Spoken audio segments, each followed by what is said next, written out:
DJ Defco and DJ Echo for this interesting exchange of views, and rest assured that the Committee on Foreign Affairs and the Committee on Development will continue to follow closely the situation in Ethiopia and the neighboring countries.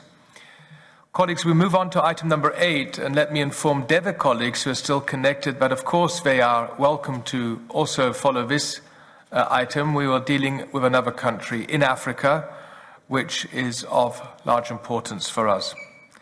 So the item number 8 is an exchange of views with the European External Action Service on the situation in Tanzania after the elections.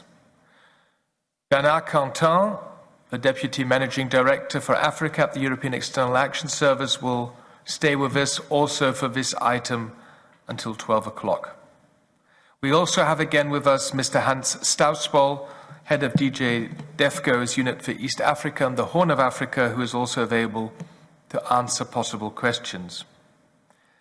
Ladies and gentlemen, dear colleagues, Tanzania elected on the 28th of October a new president, members of the parliaments of the Union and Zanzibar, as well as local councillors.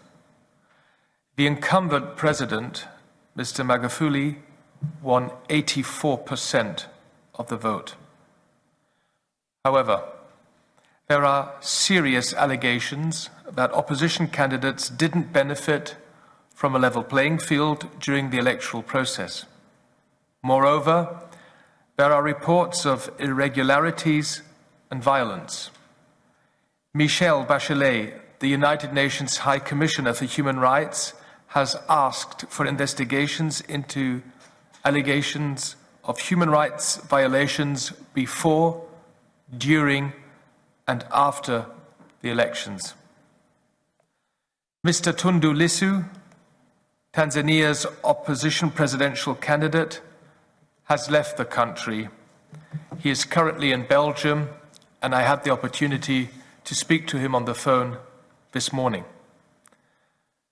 Therefore, I would now like to give the floor to Mr. Quentin to give us an update how the European Union sees the situation in Tanzania.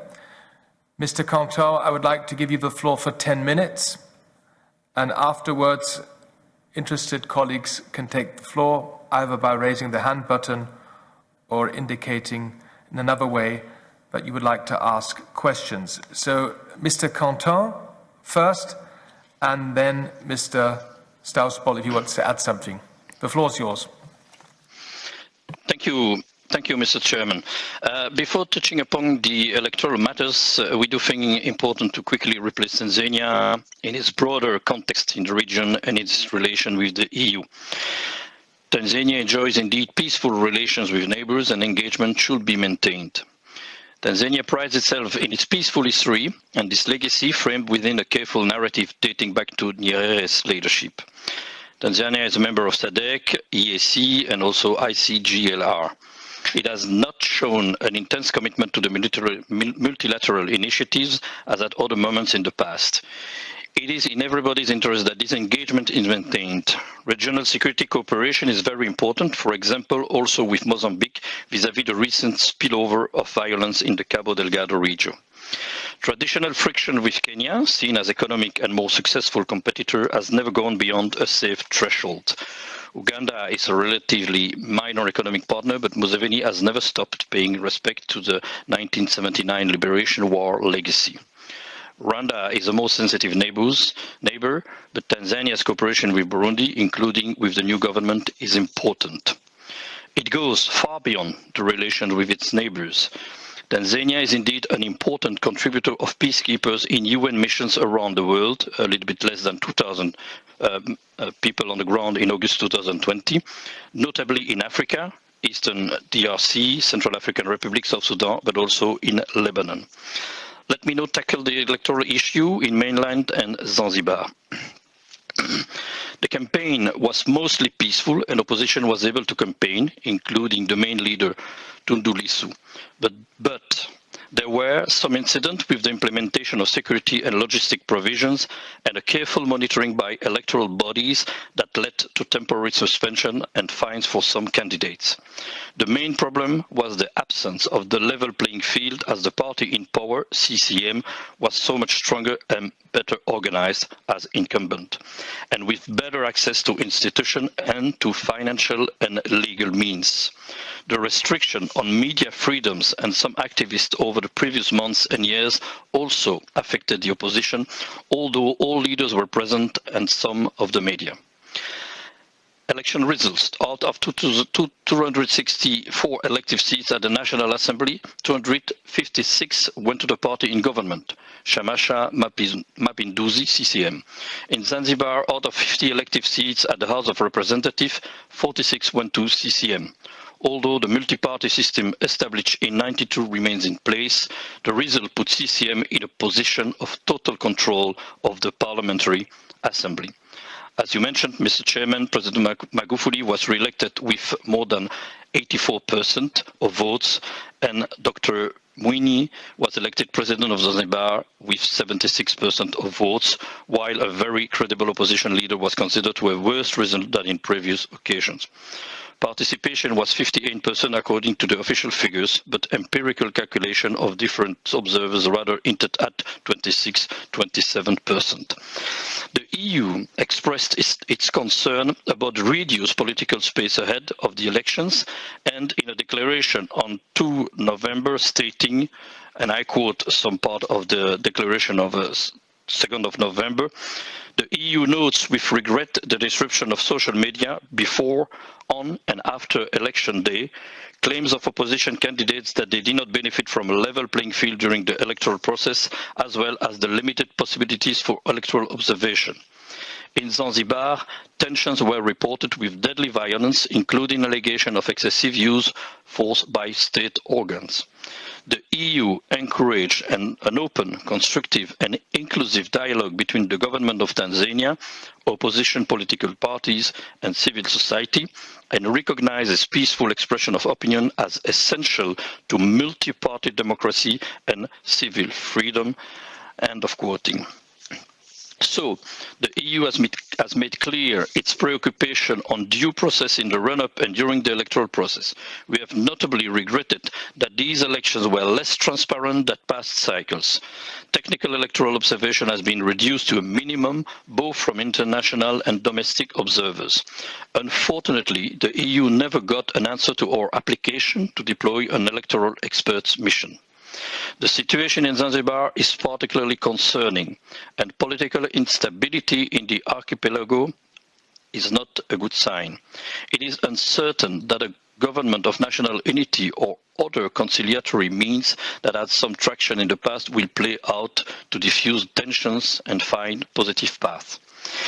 EU-Tanzania relations are cordial, and we insist on regaining new ground for more political dialogue and cooperation. Although there have been no recent session of Article 8 political dialogue, our head of delegation is in contact with Tanzanian authorities and we have sessions for policy dialogue. We would like to strengthen this communication in the future for sure. As the electoral process has consolidated the position of President Magufuli, the EU will take stock of the situation and assess the possibilities of future cooperation with the government and in close coordination with EU member states. We believe there are areas of common interest between the EU and Tanzania. The EU values communication with the authorities and also obviously with all political stakeholders, including the opposition. We also value our work with civil society and the prospect for more economic opportunity in EU-Tanzania relation, as well as the new elements in our political agenda, such as environmental protection and digital economy. I thank you, Mr. Chairman. Thank you, Mr. Canton. Hans Stausboll, would you like to add something to what we've heard?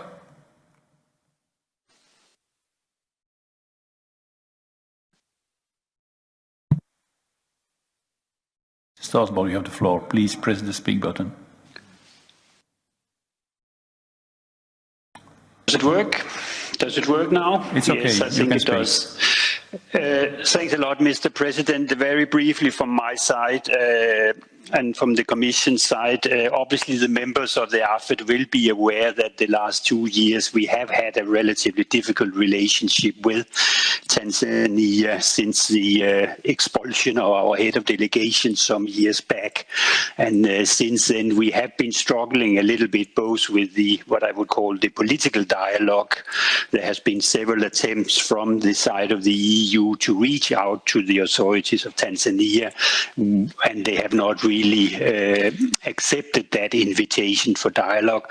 We have also been struggling a little bit at our level with the policy dialogue in relation to our programs and our actions that we are funding in Tanzania. This has resulted in the decision to reduce the multi-annual indicative program for Tanzania with 64 million under the 11th EDF, and it also resulted in our decision not to use budget support under the 11th EDF. We had some ongoing programs that we were still implementing, but indeed no new budget support. We will obviously also, together with the member states, when we enter into the programming process for Indiki, take into account the degree of political dialogue and the buy-in we are getting. And I think there are some very early indications that, for instance, the use of budget support will not be an option for us in the coming years in Tanzania unless we see a fundamental improvement in the political dialogue. Also, we are keen to look more into actions that are obviously supporting directly the population of Tanzania, the private sector that Mr. Kantan was mentioning. So the elections is obviously very worrying, but it does also reflect a little bit a general trend we have seen the last 2 years that are of a big concern to us. I stop there, Mr. President. Okay, thanks to both of you, Mr. Cantin and Mr. Southball. I will now give the floor to members, and we begin with the chairman of the delegation to the ACP-EU Joint Parliamentary Assembly, our colleague Carlos Zorinho. You have the floor, please. Muito obrigado. No ano passado teve lugar uma revisão política e diplomática das nossas relações com o Thank you very much. Last year there was a conclusion that the government was sufficiently committed to improving the human rights situation, and the president also announced that prisoners of opinion would be freed, but unfortunately none of this has taken place. All of our expectations were in vain. We had no international observers for elections. There were candidates who could not run. They were under pressure. Internet access was blocked. Intimidation continued into general elections. There were arrests, both in continental Tanzania and in Zanzibar. Michelle Bachelet called for the liberation of those who'd been arrested and that supposed human rights violations be investigated before the elections. Notably, a series of murders that took place on the 26th of October. There are many elected members of parliament who decided not to be sworn in, and so in reality the parliamentary situation is that there is no opposition, and that means that there is no democracy. In that context, I would like to ask the representative of the EAS to tell us a bit about the evolution of political relations with the Tanzanian government. And I'd also like to ask Mr. Stausball, what does this mean for Europe's aid to this country? How can we help from a European side to improve the situation? Because to keep doing what we've been doing doesn't seem to be enough. Finally, we need to continue to cooperate with the political opposition and support civil society as well as human rights defenders. Thank you. Thank you, colleague Zorrinho. I now give the floor for the EPP group to Michael Gahler, and we hope that his technical difficulties have been resolved. I'm calling Michael Gahler. Ja, hallo. Mr. Gahler can't be heard, I'm afraid. No, Michael, I'm very sorry, but we can't hear you. We can only see that you're sitting in a car. Perhaps you can try and connect later on again. I will then move on to our next speaker from the S&D group, Nacho Sanchez Amor, please.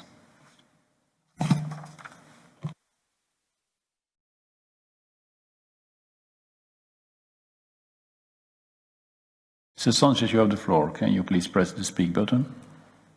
Yeah, okay, it's okay now? Thank you. Gracias. Thank you very much, Chair.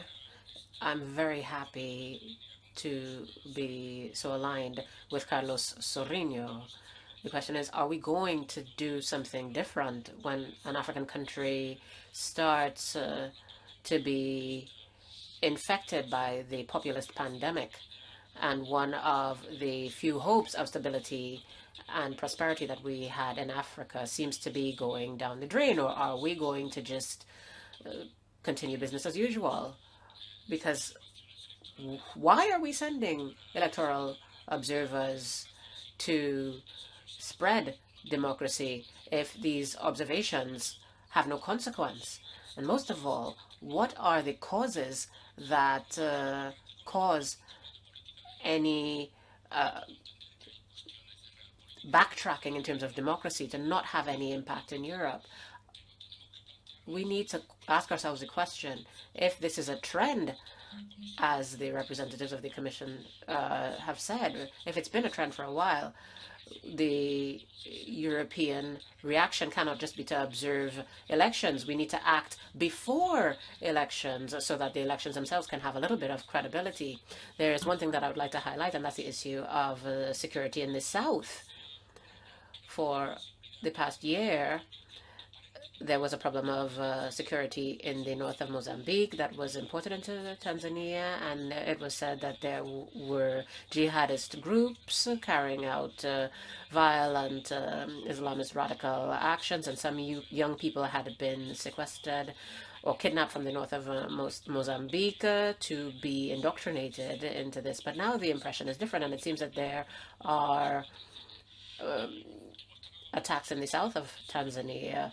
We've heard a lot about this phenomenon. It's been very concerning, and it has taken us a long time to understand that what was going on was purely a terrorist uprising. So I would like to know what is going to change, since we have seen that democracy has fallen down, that there are significant violations taking place. How is our policy towards Tanzania going to change so that we can consider that we are not just an observer, and with this new terrorist uprising in the border between Mozambique and Tanzania, we've taken so long to find out the real nature of the phenomenon that was taking place. I completely agree with Carlos Zorrinho. I want to know more about this situation on the border. Thank you. Thank you, Nacho Sanchez Amor. I think you've made some very valid points. I will now connect with Michael Gahler again. Second try. I'm calling Michael Gahler. Yes, hello. Now it should work, I Thank you very much, and thanks for the explanation where we stand. My opinion definitely is what we have seen in Tanzania, this election, it was a travesty of democracy, and it's not the first time. Last time already, I've been in close contact with Chadema, with the opposition, and in between the time as well. They have been under constant pressure. Democracy has been systematically dismantled in Tanzania, and what we see, the result is not surprising. I mean, it's around Lukashenko style, more than 80% results, with all the ingredients that have been hinted at, in which way the opposition was prevented from having a level playing field. Well, not having a level playing field is a bit even harmless in the description. My question is, are we still giving budget support to Tanzania? And if so, are we willing to stop it? In these given circumstances, such a government that is behaving in such a way, they cannot be trusted that they will use the funds that we give into their budget, that they will use it in a proper way. I think if we still give budget support, we should come back to project aid and give it through channels where we can trust it is used for the designed purpose and does not profit those who are performing in such an awful way. And it's not only on election day, but otherwise as well. Thank you.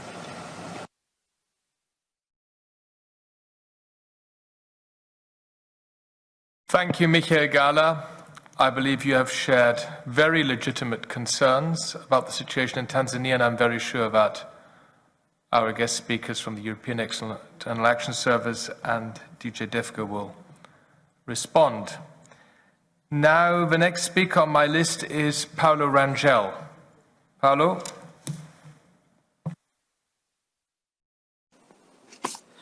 Yes, only front camera. Paulo, your camera we is see okay. your books you're reading. Yeah. Not Yes. okay. Yeah. Okay.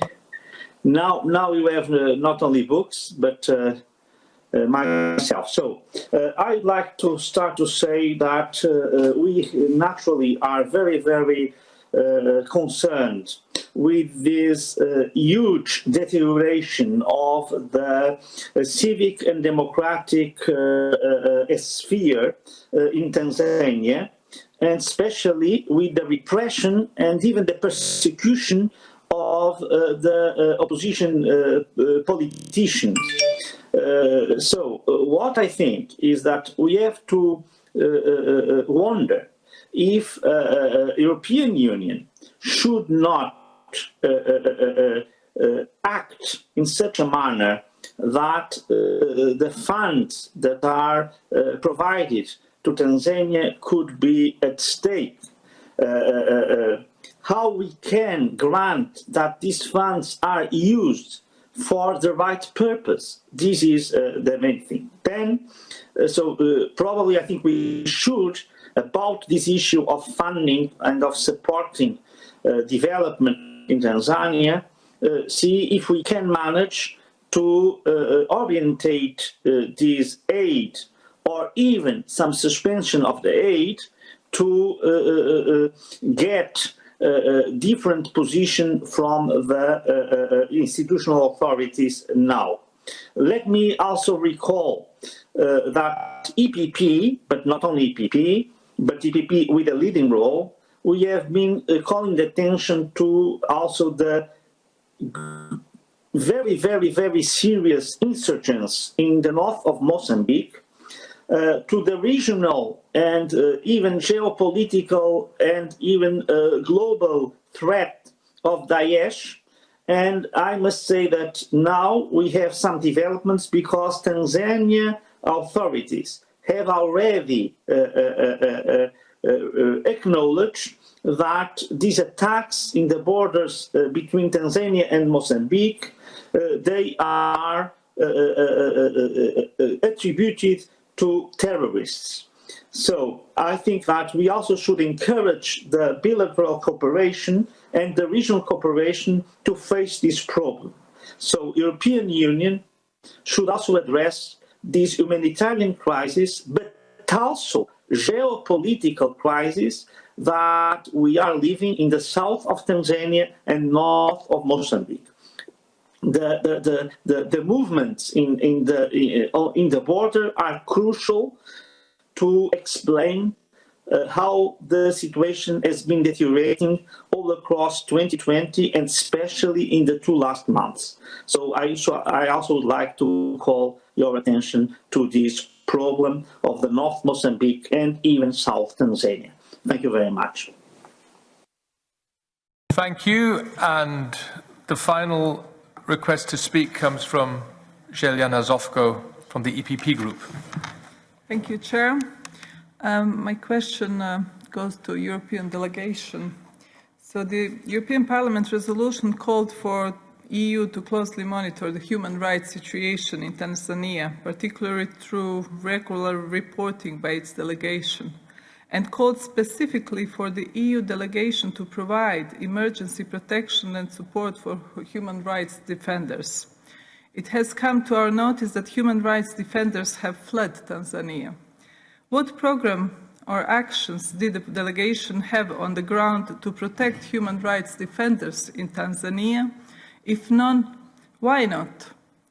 Given the EU Parliament's concern on the deterioration of the human rights in Tanzania and the violence that occurred pre and post the election period. Thank you very much. Thank you, Ms. Zofko. And colleagues, if you allow, then I will finally also like to ask a couple of questions to our guest speakers. In preparation of this meeting, I did a considerable amount of reading about the ongoing situation in Tanzania, and I came across that in September this year, Council President Charles Michel committed to provide Tanzania with 27 million euros to combat the effects of COVID. Now, my question is, what were the criteria required from Tanzania to fulfill in order to benefit from aid dedicated to the fight against COVID? Because the regime in Dar es Salaam has announced that apparently the country is corona-free. The government in Dar es Salaam has refused to provide statistics on COVID. The government in Dar es Salaam has refused to follow WHO guidelines and has stated publicly that 3 days of national prayer has saved the country from the pandemic. So what's your take on this? And has the EU delegation addressed these issues? Colleagues, I put this country on our agenda today because I think the developments are very concerning. And as previous speakers have pointed out, we expect the European Union to be very clear and vocal on these unacceptable developments in the country. And I would also like to once again underline that our EU delegation on the ground also has a responsibility to support those brave people who are defending human rights and are fighting for values we hold high in the European Union, and we want them to be global values. So I would like to hear some clear words now from you, Mr. Canton, and also from you, Mr. Stausbol.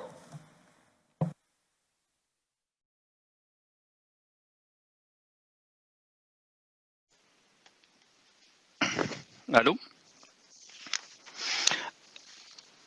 Merci, merci, Monsieur le Président. Merci. Thank you, Chairman, and thank you, honourable members, for your comments and your questions. Now, I'm going to try to answer in as much as possible. First of all, I must stress the fact that we could not send a mission of electoral experts to Tanzania. Only the diplomatic missions on the spot could observe. I also want to stress that on this point, it's not just Europe that could not send electoral missions. neither the African Union nor NZ could do it either. So basically, this is something we have had to deplore. On the other hand, we are convinced that we have to go further and to deepen our political relations with the authorities so that we can give a real answers to all the questions that were raised. We need a political dialogue. This is open, it's transparent, and it has to be as frank as possible. Now, this is a dialogue that is ongoing with the government, but there are also permanent contacts with all the political stakeholders. I've already said this, but with the opposition too, as well as civil society, whether it's organized or not. By this I also mean, for instance, the private sector elected in organized civil society, and of course also human rights organizations, as we are already doing. The union is convinced about this, that it is necessary, because you can't have a sustainable democracy without a participative democracy. And we've also been in touch with the whole of civil society, and it's important to see that there was a lack of participation by the population. We have to analyze the causes. I was talking about developing a stable democracy and a participative democracy. Well, there's a lot of work that needs to be done with all our contacts. We have to see how we can increase participation in the electoral process. As I said earlier, I'm convinced that this has to be done within the framework of a permanent political dialogue. In our first intervention, I spoke of the importance of stability in Tanzania, not only for Tanzania, but for the whole region, because when we look at this region, a question was raised here. It was on the southern border of Tanzania when looking at the problem of stability in northern Mozambique. Now, we believe the cooperation between Tanzania and Mozambique has improved. The EU has already declared itself to be willing to support this, and it's also in this way that we have to be in political contact with Tanzania. I also, well, I hope I've answered most of your points. You might have questions on COVID. Well, in actual fact, we don't have information or exact information on the number of deaths, on the development of the infection and so forth. But we can base ourselves on other elements. For instance, FMI's projections on the impact of COVID and on the economy of the various countries that are undergoing the epidemic. For instance, for Tanzania, the end of June, the estimate was 5.5% growth. Today, projection is only 1.9%, and we believe that it might drop further. So it's that type of element. If the government doesn't want to take part in the effort of transparency for the epidemic, we can still base ourselves on this kind of element, this kind of point, and not pretend that the country is COVID-free. Thank you. Mr. Stausboll, would you like to add something?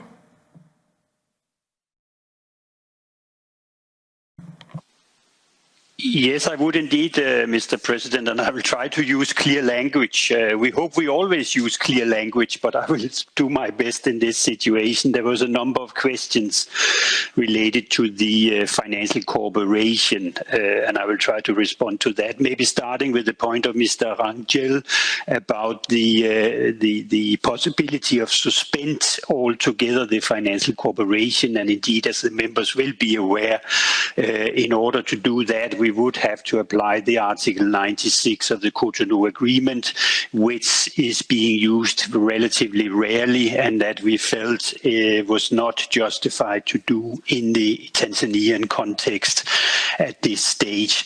As I mentioned in my introduction already, we did nevertheless since 2018 take into account the problems we were confronted with. First of all, I mentioned that we decided already at that stage not to process any new budget support operations, and I hope that responds to the question of Mr. Gala. We are not, since 2018, we have not approved any new budget support operations, and our intention is, at least in the first part of the next financial perspective, not to use budget support. I have to admit there were some ongoing budget support operations which were not suspended, and indeed some payments were made in 2020. That is clear.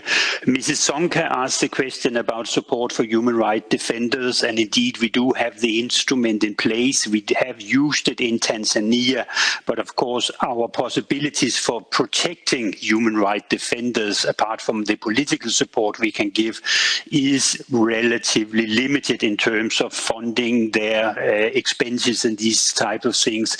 If a government is hell-bent on trying to get rid or make it difficult for these defenders to operate, there is relatively little we can do operationally. But indeed, the EU and its member states did take actions, and I think one of the opposition politicians was indeed evacuated thanks to the EU.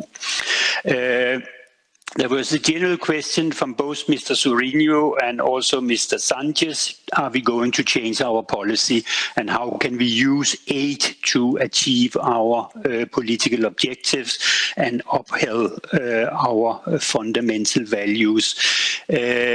Already since 2018, we did decide to reallocate some of the programs towards more support for civil society, and also give less attention to programs that were directly implemented by the government. But it is clear in a country like Tanzania, unless the government agrees to what we are funding, it is very difficult to do. It is also clear that the threat of suspension and the financial cooperation at the end of the day has a relatively limited leverage in a country like Tanzania. So if we believe that by threatening to withdraw 100 million euro we can gain political influence, I think that is not a realistic expectation. What we will have to do for the future is obviously to have a discussion with our member states, and this process have already started. What are the implications, both in terms of the overall allocation of assistance to Tanzania, and notably what is it we should be doing? How can we support better civil society? Can we do more to support directly the private sector? These type of reflections, that is obviously something we will have to go through. And we are already starting that process with the member states. On the specific question on the COVID response, obviously we are as appalled as you are about the reaction of the government. Obviously there is COVID in Tanzania, and the support that was provided was not in the form of budget support. It is in the form of activities that can actually help the people who are affected. I do not have the latest detail here, Mr. President, on what we are actually financing and where we are, but that can be provided to the committee if you want us to do that. The final point from the President about what is the EU delegation to uphold the fundamental values and protect human rights defenders, I can assure you that our colleagues on the ground are doing whatever they can in a very difficult circumstances. And indeed, the fact that we had a head of delegation who was expelled in 2018 because he was insisting on the fundamental values does illustrate the problem under which we are operating in Tanzania. But as said in my early introduction, we are concerned about the general situation in Tanzania. And I think for us, business as usual cannot be the approach we will follow. I'll stop there. Thank you, gentlemen. To conclude, I want to make a couple of more remarks. The EU-Tanzania programme 2014 till 2020 prioritised good governance, which included the protection of human rights, non-discrimination and freedom of speech. And what we have been seeing since 2015 is a downward spiral. Human Rights Watch, Amnesty and civil society organisations in the country are telling us that the situation hasn't improved. We're in a downward spiral. So given this evidence, I can only call on us all in the European Union that we cannot continue as we are doing with Tanzania. We cannot continue this kind of policy. I think we have to pay more attention to the country, and that especially financial support has to be questioned. And I do have a further question for you, Mr. Canton, because your answer to my question wasn't, I think, that far-reaching. Once again, I would like to ask you, the European Union granted 27 million euros of European taxpayers' money to Tanzania to combat the effects of COVID. Now, we have a regime in the country saying that there is no COVID in the country, with rather bizarre explanations. So once again, we have a government who's refused to follow guidelines from the World Health Organization, a government that has refused to provide statistics, and still we're giving them 27 million euros. I would like you to inform the members of our committee about the money we have given to Tanzania, what were the criteria for giving this money, and especially what is happening with this money. We are talking about European taxpayers' money, and I have difficulties that we grant money to a government which is obviously not trying to cooperate in a decent manner. So could you please answer my question? And if you're not able now, then I would expect you to provide us the written details within 48 hours. Thank you. The floor is yours, Mr. Canton. Merci, Monsieur le Président. Thank you very much, Chairman. I hear your questions and I take good note of them.